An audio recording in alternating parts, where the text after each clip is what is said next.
আজ পবিত্র জুম্মার দিন, শুক্রবার। পৃথিবীর শ্রেষ্ঠ কল, পৃথিবীর শ্রেষ্ঠ ডাক কি জানো? আমাদের আব্বু আম্মু, প্রিয় মানুষেরা আমাদেরকে কত ভালোবাসার সাথেই না ডাকে, কিন্তু পৃথিবীর শ্রেষ্ঠ ডাক হলো হাইয়া আলাস সালাহ, নামাজের জন্য আসো। হাইয়া আলাস সালাহ, নামাজের জন্য আসো। সপ্তাহের সেরা দিন হলো জুম্মার দিন। এই দুনিয়ার শ্রেষ্ঠ দিন হলো জুম্মার দিন। জুম্মার দিন মানে গুনাহ মাফের আরেকটা দিন।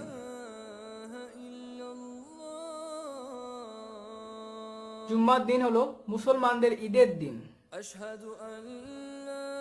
আসো না, এই জুম্মার দিনে, আজ এই শ্রেষ্ঠ দিনে নিজেদেরকে একটু পবিত্র ও সুন্দর করে মসজিদে যাই, আল্লাহর ঘরে যাই, একটু সময় আল্লাহর জন্য বের করি। তোমাদের সকলকে জানাই জুম্মা মুবারক।